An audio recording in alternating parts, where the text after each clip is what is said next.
चित्तमंतम करणम यानी चित्त अंतकरण, ऐसा ये 31 रेफरेंस ने किया। यहाँ 1343 छह काय समारंभम 1343 उसमें सटकाय का स्वरूप बताया है। पृथ्वी काय, अपकाय, देवकाय, वायुकाय, वनस्पति काय और त्रस्काय। हाँ ऐसा क्या? अच्छी बात है। यहाँ पर काय यानी शरीर, देह, और उस काय और देह को लेके भू यानी कि पानी, भू यानी जमीन, दग यानी पानी, अग्नि यानी वायु, वनस्पति, तसानाम रूपाणाम समारंभे परितापने, परितापने शब्द है। सट काय का रेफरेंस दे दिए। जो काय यानी शरीर, काय यानी शरीर, देह, काया। हाँ, जो जीव को काया मिली है उस जीव का नाम पानी का जीव है। पानी का जीव जो है उसे पानी के रूप से काया मिली। जमीन का जीव है, वो जमीन के रूप में काया मिली। हमें कोई पृथ्वी काय नहीं कहेगा, हमें मानव कहेंगे, क्योंकि मानव का देह, आत्मा कुछ भी हो। तो ऐसे पृथ्वी का जो देह मिला उसे पृथ्वी काय, पानी का जो देह मिला वो अप काय, अग्नि का जो देह मिला वो देव काय, वायु चारों ओर वायु का देह मिला वो वायु काय, वनस्पति वही देह है वो वनस्पति यानी काय। जीव है लेकिन देह का परिवर्तन हो गया। सूक्ष्म जीव त्रस्ता है 14 राजलोक में। जीव है लेकिन अदृश्य है, लेकिन वो अदृश्य हमें नहीं दिखते, लेकिन उसे उस सूक्ष्म काय ऐसा शरीर मिला हुआ है। तो जो भी देह मिले हैं वो किसको मिले हैं? जीव को मिले हैं। तो जीव को कहाँ कहाँ जन्म लेना है? जन्म लेने के बाद वो जन्म छोड़ना है कि नहीं छोड़ना है, मृत्यु की बात बाद में, वो जन्म छोड़ना है कि नहीं छोड़ना है। तो वास्तविक परिस्थिति हर वक्त जीव ने सबसे बड़ा एक आवरण, प्रतिबंधक, एक पर्दा रहा। वो जहां भी गया वहां से उसकी छूटने की भावना ही नहीं हुई। जहां भी गया वहां से छूटने की भावना नहीं हुई, एक ही सिर्फ एक इंद्र के अलावा, अरे नरक के अलावा। नरक में इतने दुख थे, उसकी सेंस क्लियर थी, वो देख रहा था कि मुझे कुछ हो रहा है, इसके लिए छोड़ने की भावना होगी। यानी जब तक चित्त तैयार नहीं होता है कि मुझे ये भव से मुक्ति होनी है, मुक्ति पाना है, तब तक वो छूट नहीं पाता है। नरक में वो भावना होती है, मानव में वो भावना नहीं होती कि देह मुझे छोड़ना। मानव में वो भावना नहीं होती, जानवर में भी भावना नहीं होती, सूक्ष्म एक इंद्र बेइंद्रिय को भी भावना नहीं होती, बेइंद्रिय तेंद्रिय चौइंद्र उसको भावना नहीं होती। आपको लग रहा है कि वो कुत्ता दुखी है, आपकी सोच से दुखी है, उसकी सोच से। आपको लग रहा है कि उसको वो भोजन नहीं करना चाहिए, तो वो भोजन करने के लिए कहाँ जाए? कई ऐसे औसत पुण्यशाली तिर्यंच जीव है जिसे वो कोई भोजन देने वाला मिल जाता है, जो कुत्ता पाल रहे। लेकिन जो गलियों में कुत्ते हैं उसको भोजन कौन देगा? आप कह रहे हो कि तुझे ये नहीं खाना चाहिए, उसकी सोच क्या कह रही है? मुझे जो भी भोजन जहां भी मिले मुझे वो खा लेना चाहिए। क्यों? क्योंकि उसी काया में, उसी जीव को वहां पर वो सुख दिख रहा है। कहने का मतलब वो कुत्ता यहाँ से जाएगा तो भी देखेगा अभी गाड़ी नहीं आ रही है, वो कुत्ता भी देखेगा कि दूसरा कुत्ता मुझे मार रहा है, मैं यहाँ से पीछे हट जाऊँ। वो कुत्ता भी देखेगा मुझे को पत्थर लगा रहा है, तो वो भी पत्थर अच्छा नहीं है, मैं भाग जा रहा हूँ। वो कुत्ते को पता नहीं है खाने का सुख मिल रहा है, इसके लिए भोजन के लिए आ रहा है, और पीछे लाठी पड़ रही है तो भाग जाता है। उसे यदि इस जीवन में दुख होता तो वो वहीं मर जाता ना, गाड़ी के नीचे। उसके यदि कुत्ते को उस जीवन में दुख लगता तो वो ऊपर से कूद के मर जाता, लेकिन दुख लग रहा है नहीं। फाइनल मैटर, जिस जीव को जहां पर अनुकूलता रहती है वहां पर उसे मरना नहीं। जिस जीव को यदि मन से पता चलता है कि ये दुख रूप है तो ही वो छूटने का प्रयत्न करता है। नरक के जीवों को छूटना है, तिर्यंज को जीवों को नहीं छूटना है, देव के जीवों को नहीं छूटना है, मानव के जीवों को नहीं छूटना है। क्यों भाई? वजह यह है कि उसको जो देह मिला है, उसको जो काया मिली है, उसको जो संसारी अनुकूलता सुख मिला है, उसके लिए उसको ऐसा लग रहा है कि मैं सुखी हूं। तो छह काय, सट काय, इसका सिर्फ यहां वर्णन किया है कि सट काय का समारंभ, जो जीव जीना चाहते हैं, जिसको जीवन जीना है, उसकी आप हत्या कर रहे हो। उसको मरना नहीं है, आपको मरना है, उसको भी मरना नहीं है। चींटी है, उसे आप मारने की कोशिश करो, हाथ लगाओ, फूंक लगाओ, वो खड़ी रहेगी या भग जाएगी? जीना है उसे। ऐसे जीवों को जो पृथ्वी का है, जो अप का है, यानी कि पानी का जीव, पृथ्वी का जीव, अग्नि का जीव, वायु का जीव, हाँ, वनस्पति का जीव, उस जीवों को जीना है। आप क्या कर रहे हो? उसको जीवन से खत्म कर व्यतीत कर रहे हो। भगवान ने क्या कहा कि सटकाई की विराधना संसार में होगी। संसार है तो विराधना रहेगी। ऐसा तो दिन आएगा नहीं कि आपके पानी बिना रह सको, ऐसा तो दिन आएगा नहीं आप भोजन के बिना रह सको, ऐसा दिन आएगा कि आपको वनस्पति ही नहीं लेना, आपको हवा यानी कि सांस ही नहीं लेना, हजारों कीटाणु मर रहे, ऐसा तो होने वाला नहीं है। तो भगवान ने रास्ता बताया कि आपकी कैपेसिटी हो इतना आप सुरक्षा का बल खड़ा करो।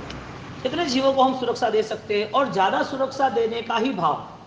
जीव को सुरक्षा देना है तो उस एक इंद्रिय को बचाने के लिए दूसरे पंचेंद्रियों की हत्या नहीं होनी चाहिए। द्रव्य सुरक्षा के लिए भाव हत्या भी नहीं होनी चाहिए, वो भी ध्यान रखना जरूरी है। जिसको हम हिंसा अहिंसा का स्वरूप कहेंगे, जिसको हम बंध और अनुबंध की बात कहेंगे। तो यहाँ पर सट काय की सुरक्षा की बात कही। तो सट काय की सुरक्षा यानी 6 काय के जीव जिसको जीना है, जो सूक्ष्म है, जो निर्बल है, जो आपको फाइट नहीं दे सकते, ऐसे कमजोर जीवों को आप बलवान हो तो आपको बचाना चाहिए। अब सूक्ष्म जीवों की बात, पृथ्वी का है, अप का है, तेव का है, वाव का है, वनस्पति त्रस का है, ऐसे अनंत जीव सिर्फ रात्रि भोजन में खत्म होते हैं। आपकी कैपेसिटी है बचाने की, आप अनछाना पानी नहीं यूज करते तो अच्छी बात है, आप बासी पानी कई दिनों का यूज नहीं करते बोतल वाला तो अच्छी बात है, लेकिन आपकी वो सेंस, आपका चित्त चैत्य से भरा हुआ ही नहीं है। आप आ गए लेकिन चैत्य की वृत्ति नहीं है, चित्त की सुरक्षा की आपकी वृत्ति नहीं है। आपको मिला हुआ मन वो आपको दुख की स्थिति में ले जाएगा। आपने दुख दिया कि नहीं दिया, वो जीव की हत्या नहीं हुई है, वो जीव को हत्या करने तक आप पहुंच गए, वो जीव वहां से चला गया, देह की हत्या हो गई, काया खत्म हो गई उसकी। पानी आपने चिक्कार गार्डन में, वहां पर टंकियों में, स्विमिंग पूलों में, वाटर पार्कों में चिक्कार आपने विधतना की, क्योंकि आपके लिए उसने केमिकल डाला ना स्विमिंग पूल में, आपकी अनुमोदना तो थी। तो ऐसी बहुत सारी विराधना हो गई, इतनी सारी विराधना रही जिसके हिसाब से आपको पता ही नहीं चला, आपने सोचा ही नहीं कुछ। धर्म की क्रिया उसकी वहां पर, लेकिन जीवदया का पालन की बात हुई तो आपने धर्म की क्रिया को ही चुना, जीवदया को नहीं चुना। और जीवदया को चुनने वाला व्यक्ति वो क्या रात्रि भोजन कर सकता है? वो अनछाना पानी यूज कर सकता है? वो अपनी घर की व्यवस्था भी ऐसे बनाता कि कम से कम लाइट पंखा का यूज हो। लेकिन आपने तो 100 लाइटें लगा दी, 10 पंखे लगा दिए, 3 एसी लगा दिए, हर घर पर टीवी लगा दिया। कहने का मतलब परिस्थिति क्या बनी? हिंसात्मक जीवन यात्रा हो गई हमारी। तो भगवान ने सटकाई जीवों की रक्षा बताई। सटकाई जीवों की रक्षा कौन कर सकता है? जैन कर सकता है, मुसलमान कर सकता है। जो जिनेश्वर को जान सकता है, जो परमात्मा का परम अनुयायी है, जो करुणा से जीना चाहता है, वही जीवों की रक्षा कर सकता है। तो जीवों की सुरक्षा का पहला ही कदम है साधु बनना, साधु ही जीवन लेना, उसके अलावा कुछ नहीं इस जीवन में। क्योंकि ये जीवन राजा महाराजाओं ने लिया है, चक्रवर्तियों ने लिया है, बुद्धिशाली और विशेष विचारज्ञ ऐसे लोगों ने लिया है। तो इस जीवन से दूसरा कोई जीवन धन्य नहीं है। यानी ये जीवन हिंसाओं में खत्म होगा। आप मरोगे तो भी आपके नाम पे हिंसा होगी, जला देंगे, क्योंकि आप हो ना इसके लिए, जलाएंगे, कितने जीव मरेंगे। लेकिन ये अवस्था है तो क्या करना? जीवों को मार डालना, या जीवों की काया जो है, हम जो संसार में जो चीज यूज कर रहे हैं उसके भी नहीं जीना। भगवान ने कहा ये सब यदि होने वाला है तो उसमें भी आप ट्राई करोगे कितनी सुरक्षा हम बना सकते हैं। अब ट्राई करो,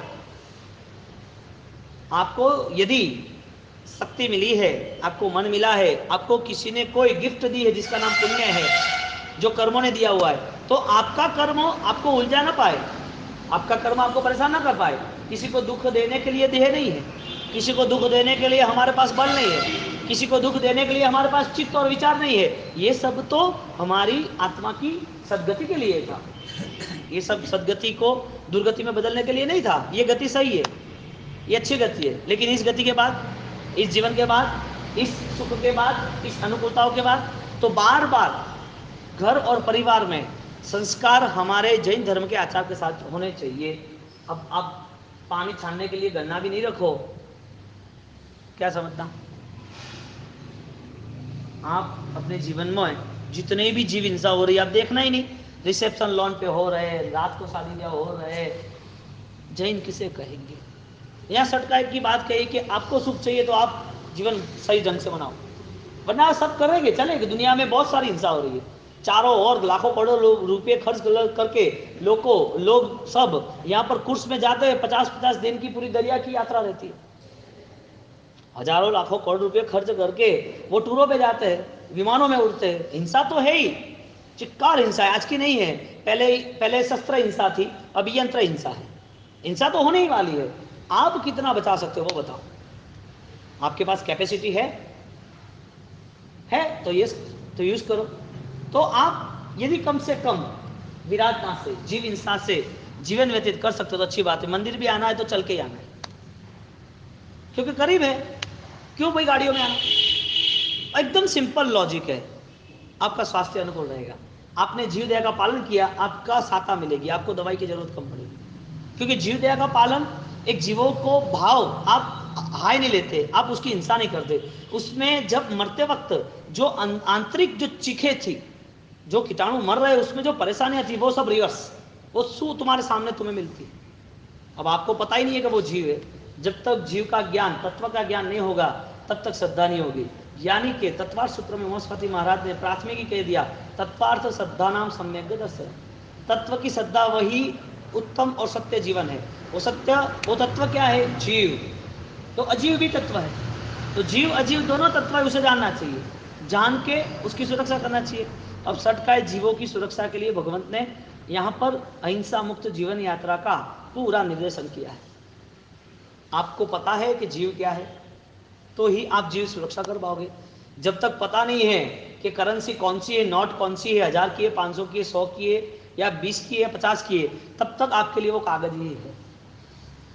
आपका जीवदया का पालन पता नहीं है, तब तक वो क्रिया जड़ ही है, वो जीवंत नहीं है, एक्टिव नहीं है, चार्ज फील्ड नहीं है। आपकी हर क्रिया चार्ज फील्ड ऊर्जावान होनी चाहिए। वो क्रिया करते वक्त उसे सेंस क्लियर होनी चाहिए कि ये मुझे कौन सा रिजल्ट देगा।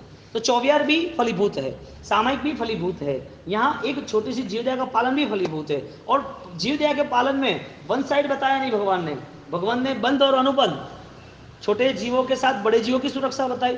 आप कल ऐसे ले लोगे कि यार घास में लीली वनस्पति है और वो हरी वनस्पति जो घास है उसमें जीव है, उसमें एक वनस्पति में इतने सारे जीव है, और गाय तो एक ही जीव है, गाय को घास नहीं खिलाना चाहिए, वो पाप लगता है। ऐसी कोई गलत फहमियां मत लेके जाना यहाँ से। हाँ, वो ध्यान रखना वापिस, तुम तो हाई डोज ले लोगे तो बोलोगे हाँ ये हुआ, नहीं, ऐसा नहीं है। प्लस माइनस है, हर जगह पर प्लस माइनस है। और प्लस माइनस में बड़े जो पंचेंद्रिय जीवो है उसकी सुरक्षा बड़ी है, क्योंकि वो मोक्ष के करीब, अध्यात्म के करीब अधिकतम आ सकता है, उनकी इसी पुण्य ही नहीं है। तो अब गाय की भी आपको, गाय के लिए भी आपको तैयारी करनी चाहिए। अब आपने माना कि ये तो 1362 यहाँ पर छोहो शब्द है, यानी कि विक्षेप, 21वां शब्द यहाँ पूर्ण करते हैं। और राजेंद्र कोश का भी थर्ड भाग यहाँ पूर्ण होता है। 1363 पेजी से टोटल थर्ड भाग के ये लाइन में चला। तो यहाँ पर 21वां शब्द छोहो यानी क्षोभ, विक्षेपे, आदमी विक्षेप, संक्लिष्ट चित्त वाला, बार बार परेशान, दुविधाओं में क्यों रहता है, क्या वजह है? जो पाना है वो शायद उसको नहीं मिल रहा है, इसके लिए परेशान है, या तो फिर किसके पास कुछ हमसे ज्यादा है उसके लिए परेशान है। शोभ चित्त को सिर्फ गुस्सा वाला नहीं कहा, शोभ विक्षेप, वो अपने मन को बार बार उलझा देता है। यानी कि सामने वाली कोई भी परिस्थिति है तो उसे कहता नहीं है कि भाई तू मुझे सिर पर ले ले। परिस्थिति कुछ भी हो, मनस्थिति का निर्माण ऐसा नहीं होना चाहिए, मनस्थिति का सही निर्माण होना चाहिए। तो परिस्थिति तो संसार में बहुत रहने वाली है, तो वो चित्त को इतना संक्लिष्ट अवस्था में चित्त को इतना परेशान क्यों कर रहा है? तो चित्त को परेशान न करने के लिए, चित्त को अशांत न रहने के लिए उसे मनस्थिति को ही जांचना जरूरी है। क्योंकि ये शुरू कहाँ से होता है? परिस्थितियों से शुरू होता है, देह से शुरू होता है कि मन से शुरू होता है? विचारों से, मन से शुरू होता है। तो मन से शुरू होता है तो पहले ही मनस्थिति है उससे पहले कंप्लीट करना चाहिए, और परिस्थिति है उसे कंट्रोल करना चाहिए। तो परिस्थिति, सामने हुआ प्रसंग, सामने हुआ निमित्त, कोई भी हमारे सामने खड़ा हुआ है, लेकिन हमें ठिकाने पे रहना चाहिए। हमारे विचार को हमको ही ड्राइव करने हैं, कंट्रोल करने हैं। हमारे विचार को वो परिस्थिति क्यों कंट्रोल करे? हमारे विचार को वो परिस्थिति क्यों हावी हो जाए? सामने वाली परिस्थिति हमारे मन को क्यों दुविधा में डाल दे क्या उस परिस्थिति ने बोला? परिस्थिति ने कुछ नहीं मिला, हमारी मानसिक स्थिति ने वो सब पकड़ लिया था, इसके लिए हम डिस्टर्ब हो गए, विक्षेप चित्त। अब जो कोई सुख और दुख आता है उसकी वजह क्या है? परिस्थितियां है या व्यक्ति है? साधु यदि करोड़ों रुपयों का त्याग करके भी यदि वो एक छोटा सा पात्र है और वो पात्र में पूरा जीवन व्यतीत कर रहे हैं, तो हमें बर्तन कम ज्यादा मिले उसमें दुखी क्या होना? हमें पैसे कम ज्यादा मिले दुखी क्या होना? भोजन मिल जाता है ना, पहनने कपड़े मिल जाते हैं ना, सोने के लिए नींद आ रही है ना, और खाने पीने का सब अनुकूल है ना, शौक कम हो गए तो चलेगा। लोग दुखी क्यों हैं? शौक की वजह से या जरूरियात की वजह से? शौक की वजह से, मुझे ये नहीं है, उसको पास ये है, ये है। अरे क्या था 20-25 साल पहले वो सोचो, फिर मन को तैयार करो। जितना जितना वो उम्र बढ़ती गई, पैसा बढ़ता गया, दिमाग बढ़ता गया, इतना वो दुखी होता गया, क्योंकि धर्म से करीब नहीं था। और वही है, देखो तो क्षोभ चित्त उसका विसर्जन करना चाहिए, दान नहीं देंगे। तो तुम भी मत खाओ, तुम्हारे परिवार वाले जो भी है उसको भी मत खिलाओ, पानी मत पिलाओ, भोजन नहीं कराओ, क्योंकि वो भी हिंसा होगी ना। आपको वो जीव से हिंसा लग रही है तो आपके परिवार में जो भी है उनके लिए कुछ मत करो। वो कहे कि हमें खाना नहीं मिलेगा, जाओ उपवास कर लो, ये तो हिंसा लग रही है। ऐसा विचित्र दिमाग नहीं रखना। हमें आचार पालन करना है, हमारे लिए करना है, और जो पॉसिबल है, और वो भी आपके आत्मा को और आपके धर्म को अनुकूल हो। धर्म की भी कहीं पर भी कोई भी एक चीज डिस्टर्ब हो ऐसा नहीं करना, यानी कि आसाधना नहीं होनी चाहिए, शासन की हिलना नहीं होनी चाहिए। आपने ऐसा वन साइड पिक्चर बना दिया यही करना, तो वो गलत है। भगवंत ने हर वक्त हर समय पर क्रिया पर कोई ना कोई चेंजेस, वो भी भाव को टिकाने के लिए, भाव की सुरक्षा के लिए, और आपने वो भाव सुरक्षा नहीं बताई तो वो गलत। जिस समय पर जो चीज की जरूरत है उसे प्राथमिक स्थान देना चाहिए, जो चीज की जरूरत है उसे प्राथमिक स्थान देना चाहिए, तो वो स्थान आप तैयार करोगे तो अच्छी बात है। एक छोटी सी बात, दीक्षा थी, एक व्यक्ति है और दीक्षा थी एक व्यक्ति, उसके जीवन में दीक्षा लेनी है, उसके फैमिली इसके पीछे 5-10 लाख का खर्चा करेंगे कि नहीं करेंगे? करेंगे। अब 5-10 लाख का खर्चा करेंगे तो वो व्यक्ति यदि सही मायने में धर्मात्मा है, यानी कि जो दीक्षित जिसको दीक्षा लेनी है वो खर्चा करेंगे, उत्साह उमंग से करेंगे, जैन शासन की क्रिया है ना नहीं, लेकिन उस वक्त वहां पर दंगे फसाद हो गए, बहुत सारी झुपड़पट्टियां, लोग मर गए, डूब गए, पूर हो गए, मारा मारी हुई, कुछ भी हुआ, वहां पर न्यूज़पेपर में चैनल में एक ही बात चल रही है कि बहुत सारा नुकसान हुआ है, बाढ़ आई है, परेशानी हुई है। उस समय पर आपके ढोल नगारे, आपके आडंबर, आपके भोजन, वो शास्त्र मार्ग है या नहीं? आपके 5 लाख का खर्चा, इसके जगह पर आपने 2 लाख वो अनुकंपा में, करुणा में दिए होते तो वो ज्यादा शासन प्रभाव में होती। ऐसा मेरे साथ हुआ, भूकंप हुआ, भूकंप के बाद गुजरात में दंगे फसाद हो गए दाहोद के, और आया दीक्षा का कर्तव्य आया, यानी कि दीक्षा के लिए उपलक्ष्य में, तो सिटी में सब धमाल थी, यानी कि रतनपुर की साइड, हम संसारी अवस्था में रह रहे थे यहाँ नवरंगपुरा मीठा गली के वहाँ, तो वहाँ के अपने समाज के सब लोग पापा के साथ आ गए और बोला कि बहुत समय के बाद अपनी दीक्षा हो रही है और दीक्षा में अपने को बहुत अनुकूल करना है, जबरदस्त करना है। उन्होंने बोला कि सही बात है, आपको जो भी उचित लगे अच्छे से अच्छा ही करना है, हमें कोई कम करना ही नहीं है। तो दीक्षा की तैयारी ने ये सन वैसा उन लोगों ने तो सब तय कर दिया। तो उन लोगों ने वहाँ सिटी में 2 किलोमीटर, जो हमारा पुराना गुरु मंदिर है रतनपुर, वहाँ पर दंगे फसाद, और पूरे अहमदाबाद में कालूपुर में इधर झुपड़पट्टी जला दी, दाहोद का पूरा पिक्चर चला, तो दाहोद के पिक्चर के पीछे ये सब रहा। तो यहाँ पर समाज वाले घर पर आए, उन्होंने बोला कि अपने को ये करना है, पापा ने बोला कंफर्म करना है। अब मेरे पास बात आई कि ये ऐसा है, इस टाइम पर शोभा यात्रा है, आपको तैयार होना है और सबको लेके आना है। मुझे नहीं करना है कुछ। अरे ऐसा नहीं होता है, पूरा समाज है और नहीं करोगे तो कैसा लगेगा, मुझे क्या लगेगा? समाज वाले के सामने जाहिरात कर दो 5-10 लाख की कि गरीबों को बांटने, बात खत्म। आप 2-4 मिठाई खाने के बाद, आप अच्छी चीज भोजन में 2 टाइम करने के बाद, शोभा यात्रा में आने के बाद, वर्षीदान लेने के बाद, आप 2 दिन के लिए या 2 घंटे के लिए अच्छा बोल दोगे, और शायद मिठाई फीकी होगी तो बोलोगे फीका बनाया, इसमें कोई सिस्टम नहीं होगी तो आप तो क्रॉस तो बोलने ही वाले हो कोई ना कोई। लेकिन आपकी भावना सही है, इस भावनाओं को लेके मेरा मन मान नहीं रहा है, क्योंकि इतने सारे लोग जो खाने पीने के वादे पड़ रहे हैं, जो बेचारे परेशान है, जिसकी झुपड़पट्टियाँ जल गई, कोई कौमी रमखान हो गया, लेकिन वो इंसान तो थे ना, और वो उनके दुख पे हम जश्न मनाए, वो तो एक गिदड़ों की फौज रहती है, वो मज़ा नहीं आएगा। उनने 3 दिन तक माथापच्ची की, सब परमिशन ले ली थी, पुलिस की, कमिश्नर थी, सब वीआईपी को बुलाए, मतलब कुछ भी हो। रविवार को शोभा यात्रा यानी कि दीक्षा का वरघोड़ा था, और लास्ट में शुक्रवार को कंप्लीट फाइनल कैंसिल किया, मुझे नहीं करना, मैं नहीं बैठूंगा।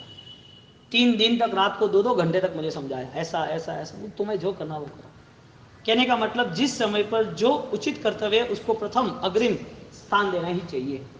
तो दोनों है, एक परमात्मा का जीवन जो स्वीकार रहे और परमात्मा के पीछे यदि ये जीवन है तो वो भी लोगों को पता चले तो भावना बढ़े, अच्छी बात है। लेकिन इसके साथ साथ जैन शासन को यदि कोई ऐसे एंगल है जो छू रहे, उसका भी हमें ध्यान देना चाहिए। तो यहाँ पर करुणा के नाम पर 6 काय समारंभम, 6 काय जीवों की रक्षा। गायन कोश के तीसरे भाग में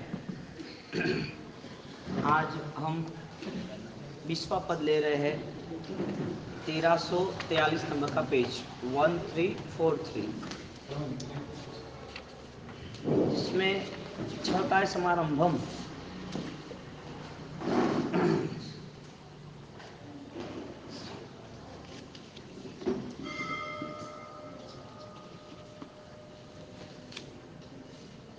हम कल हमने लिया था चीर परिचय शब्द 18वां, और 19वां शब्द आज लेना है चेय, 1205 नंबर चेय शब्द। समारंभम 6 काय समारंभम 20वां है। तो चेय शब्द से यहाँ पर व्याख्या लिखी है कि जो चित्त को प्रसन्न करे, चैय यानी चैत्य, चैय यानी चैत्य। 30 रेफरेंस बताए हैं कि चैत्य के क्या क्या मीनिंग हो सकते हैं। चैत्य यानी जिनालय, हाँ, तो चैत्यालय भी कहते हैं कई लोग। और चैत्य को लेके यहाँ पर दूसरी जो व्याख्या की है उसमें हम देखेंगे चैत्य को वंदन करने वाला, चैत्य वंदन। तो चैत्य वंदन यानी कि जिनालय को वंदन करना, जिनालय के साथ जुड़े हुए जिसके वजह से परमात्मा यानी कि प्रभु को वंदन करना, या तो प्रभु और जिनालय एक मंदिर है लेकिन परमात्मा नहीं है तो आप वंदन करने करोगे, लेकिन वो मंदिर पूर्ण हुआ है तो इसके लिए कि परमात्मा के लिए, तो बिठाए परमात्मा को बन गया मंदिर। आपके मस्तक झुक गए, नमो जीणानम जियो भयानम, दूर से ध्वजा देखी तो किसको झुकाया नमन, मंदिर है और मंदिर में छिपे हुए परमात्मा है। तो चैत्य को आपने वंदन किया, तो चैत्य को वंदन करने वाला व्यक्ति वो चित्त से वंदन कर रहा है। चैत्य को वंदन करने वाला व्यक्ति वो चित्त से वंदन कर रहा है।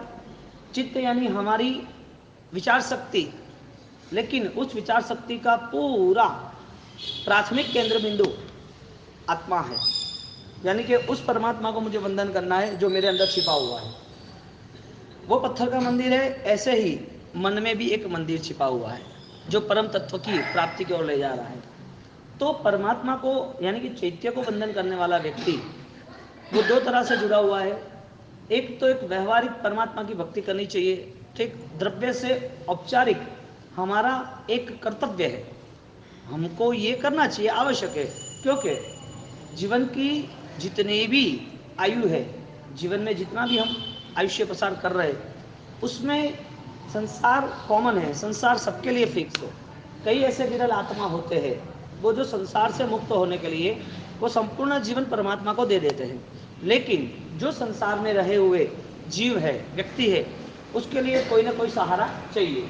वो सहारा कोई मंदिर जाता है, कोई गिरजा जाता है, कोई चर्च जाता है, कोई कहीं ना कहीं जगह पर कोई ना कोई तीर्थ स्थान पर चले जाते हैं। तो तीर्थ स्थान का मूलभूत अर्थ ये बताया कि यदि आपकी यात्रा को खत्म करने वाली कोई विचार शक्ति है, यदि आप उस मंदिर में जाने के बाद आपके मन को वास्तविक स्थिति पर शांत करने की आपकी कोई ना कोई गुंजाइश आपने तय की हुई है, आप मंदिर जाने के बाद जगत के सर्वजीव हर व्यक्ति जो जा रहा है ऐसे ही आप जा रहे हो, तो आपके लिए चैत्य और वंदन, चित्त का वंदन वो कैसे निर्मित होगा? हम यहाँ देह लेके आए या चित्त लेके आए? क्योंकि चित्त लेके जाएगा वो व्यक्ति, सही सोचने के बाद वो मुड़ेगा नहीं। चित्त लेके आया हुआ व्यक्ति वो परमात्मा को चित्त से ही अभिभूत होगा, मिलन होगा, अभिव्यक्ति शुरू करेगा। तो जब हम परमात्मा के करीब आते हैं तो आपको ऐसे ऐसे लोग मिल जाते हैं जो इसको पत्थर ही कहते हैं, जो इसको परमात्मा कहते ही नहीं है, जो इसको मंदिर कहते भी नहीं है। शायद इस मंदिर में जाने वाले को ऐसे भी कह देते हैं कि मंदिर थोड़ी है, ये सब पत्थर लगाए, पत्थर बनने वालों ने बनाए, जो पत्थर दिले उसने मंदिर बना दिए। अपने आत्मा में भगवान है ही ना, हमें इस मंदिर का क्या काम है? हमारा आत्मा ही परमात्मा है ना। इन जिनने एक साइड भी डिस्टर्ब कर दी, क्रिया की या भावों की, कोई भी एक चीज उनने तोड़ दी, छोड़ दी, फोड़ दी, या फिर वो अपने आप से स्वतंत्र विचार से आ गया, तो वो मंदिर नहीं आएगा, वो अपनी आत्मा की बात करेगा। मंदिर यदि आया तो वो अपने भावों को, ज्ञानों को, विचारों को, आत्मा को भूल जाएगा। तो यहाँ पर आना भी है और यहाँ आके कुछ पाना भी है। यहाँ आया हुआ वो वापिस सूखा ही रह जाए तो मतलब नहीं, यहाँ आना ही नहीं वो भी मतलब नहीं, और यहाँ आने के बाद वो यदि कुछ पाता है तो ही उसकी यहाँ आने तक की उसकी देह यात्रा वो उसकी चित्त यात्रा बन जाती है। तो हमारे पास चित्त है तो ही हम उसके लिए विचार यात्रा कर पाएंगे। चित्त नहीं है उसके पास विचार क्या? चित्त नहीं है, एक इंद्रिय है, चित्त नहीं है, दो इंद्रिय है, चित्त नहीं है, जिसे हम सन्नी कहते हैं। क्या कहते हैं? सन्नी यानी मन, असन्नी यानी अमन। यहाँ पर मन मिलने के बाद भी मन की जो भी फलश्रुति होनी चाहिए, मन का जो भी रूप है, मन का जो भी बल है, वो ही हम जो न पहचान सके, तो वो मन बिना ही हमारा जो कुछ हुआ। तो सन्नी और असन्नी में डिफरेंस क्या? सन्नी यानी मन, असन्नी यानी मन रहित, चित्त वाला और चित्त बिने का, विचार वाला और विचार रहित। तो यहाँ आने वाला व्यक्ति क्या विचार कर सकता है? यहाँ आने वाला व्यक्ति विचार कर सकता है कि परमात्मा मुझे वो बल देना जिसके हिसाब से आपने सर्व जगत के जीवों को, जैसे संसार के दुर्भावों से, संसार के दूषण से, संसार की अशुभ मलिन भावनाओं से, आपने जैसे आप साक्षात थे ऐसे लोगों को निकाल दिया। आप थे तब लोगों दीक्षित हुए, शिक्षित हुए, लोगों ने पाप त्याग किया। राजा महाराजा थे, राजन का राज्य का चक्रवर्ती जीवन भी व्यतीत किया, तो भी प्रभु वो आपसे कहीं पर बिछड़े नहीं। तो परमात्मा ये संसार में एक साधक बनाए, एक शावक भी बनाए। तो मेरे जीवन में मेरी जो भी यात्रा चल रही है, तो प्रभु बार बार मेरे चित्त को आप मुझे कहीं ना कहीं ऐसा संदेश, ऐसा ज्ञान देना कि जिसकी वजह से प्रभु मैं कहीं पर भी आपसे सदियों तक बिछड़ ना जाऊं। यह आने वाला व्यक्ति वो चित्त से प्रभु की पूजा करता है, चैत्य से जुड़ा हुआ व्यक्ति चित्त से वंदन करता है। तो चैत्य से जुड़ा ही नहीं है तो वंदन भी नहीं होगा। यदि जुड़ा भी है चैत्य से तो लंबे अरसे तक जुड़ा था, इसके लिए शायद अंतिम चरण में बुढ़ापे में बुजुर्ग अवस्था आई, नहीं आ पाया मंदिर में, तो क्या समझना, क्या उसके पास चैत्य के लिए भाव नहीं है लेकिन अवस्था नहीं है। तो एक अवस्था ऐसी है कि सक्षम होने के बावजूद ही आने के मन नहीं कर रहा है। एक अवस्था ऐसी है कि मन सक्षम है, सिर्फ संसार के लिए है, उसके कोई धर्म के, कोई व्यवहारिक ना आना जाना कुछ भी नहीं। एक मन ऐसा है जो चैत्य के लिए भाव नहीं है, लेकिन वो ऐसा ही सोचते हैं कि हम हमारे मन से तो शुद्ध है, हमारे मन से तो अच्छे विचार कर रहे हैं, परमात्मा के पास जाओ, या अंदर के परमात्मा है तो हमें कहीं जाने की जरूरत नहीं। वो परमात्मा की प्रतिमा, परमात्मा के मंदिर के करीब नहीं आ सका, लेकिन उसके विचार भी ऐसे रहे कि संसार के करीब घूमने रहा। उसके पास छोटी ही बात थी अच्छे विचारों के लिए, आत्मा के लिए, उसके पास वो जीवन नहीं था। और जिस व्यक्ति ने परमात्मा को बार बार प्रार्थना की, परमात्मा आपके द्वार पर आने के लिए मुझे आपने पुण्य बल के हिसाब से, सुकृतों के कारण, कर्मों के कारण मुझे ये देह मिला, ये मन मिला। अब प्रभु ये जीवन जितना भी आपके करीब जा रहा है, मैं यहाँ पर 80-50 साल से आपकी पूजा पाठ भक्ति कर रहा हूँ, उसका एक ही लक्ष्य है, मुझे इस संसार में कहीं पर भी परिभ्रमण नहीं करना है। चैत्य से किया हुआ वंदन, चित्त से हुई हुई आराधना, वो चित्त ऐसी आराधनाओं को सक्रिय करता है कि वो चित्त वापिस संसार के लिए तैयार नहीं होता है, संसार को आमंत्रण नहीं देता है। भवनिव्ययो भव भव तुम चरणोनी सेवा, હું તો માંગુ છું દેવાજી દેવા, ઉપસર્ગા ક્ષમ્યંતિ सिद्ध्यंते विघ्न वल्लय, मन प्रसन्नतामेति। प्रभु मन की प्रसन्नता, चित्त से किया हुआ वंदन संसार में कहीं भी कसायों के साथ जोड़ता नहीं है। संसार की कोई परिस्थिति आ भी गई तो भी प्रभु आप जिस परिस्थितियों के साथ जीवन व्यतीत किया है वही उपदेश वही आदर्श मेरे सामने दिख रहा है, तो ऐसे ही मुझे जीवन जीना है। तो चैत्य के यहाँ 30 रेफरेंस दिए थे। चैत्य के बाद